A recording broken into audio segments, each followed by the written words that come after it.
May the words of my mouth and the meditations of all our hearts be upheld by you, O God, our rock and our redeemer.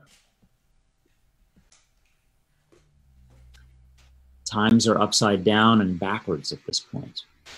The most important thing we can do, most of us at least, is social distancing. There are a lot of us actually who have essential jobs.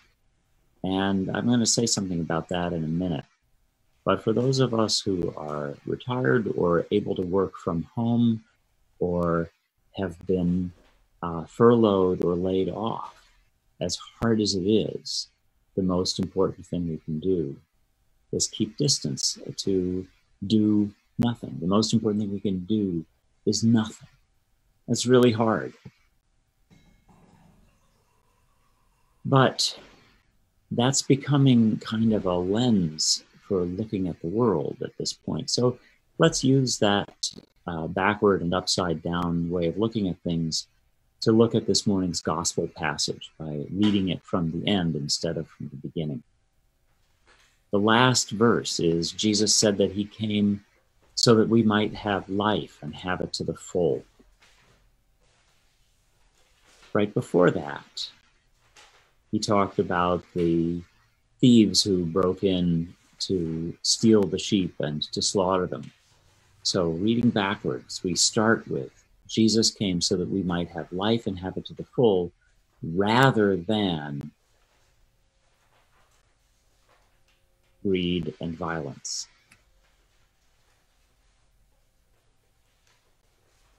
And then what does Jesus say he is? He says he's the gate through which we go between indoors and outdoors, between resting and seeking food, between going out on our own and coming back together. And he says it in a way that emphasizes that he is the way of doing that. He is the way and the life. The emphasis is not on the word the. It's not about the onlyness of Jesus as the only way and the only life. That's certainly a message that has become part of how we hear these words. But if you read through the lesson backwards and see how things come out of what came before them, it's not about the uniqueness of Jesus, but rather about the alternative of the way as an alternative to greed and violence. So what is that way that Jesus showed us? Consistently, it is characterized by compassion for all others, respect for the dignity of every human being. It involves recognizing that failure and betrayal happen all the time, and that choosing second chances over judgment and insisting on returning to compassion and respect are the way to deal with failure and betrayal, always cropping up in ourselves and in others and in society. Part of the way is sharing with each other rather than seeking selfish gain at the expense of others. So I mentioned essential workers before and how most of us are sort of restricted to nothing as the thing that we need to do. These upside down times have shown how in normal times, maybe our economy is upside down. In normal times, essential workers, harvesters, food handlers, delivery people, cleaners, those who attend to the physical needs of the weak and the vulnerable, teachers, police, store clerks, construction workers, and repair people, on and on. I'm probably leaving out 3/4 of the list. Many of these folks are at the bottom of the pay scale in normal times. Now we are happy to cheer for them, to ring bells, to thank nurses and doctors, and to post thank you messages on social media, which are all good things to do. But I have to say, it seems like a stretch to think that we will reevaluate whom we pay how much to reflect the implication of the term essential when we talk about essential workers.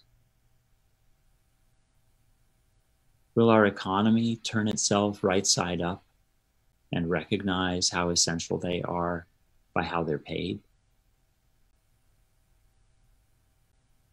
I have a hunch that for most of us, not only for the wealthy, most of us find it terrifying to recognize how dependent we are on other people. Paying essential workers more than lip service would acknowledge that those of us who seem powerful in society are not as powerful as we seem. And even those of us who are not so powerful have to acknowledge how dependent we are on others.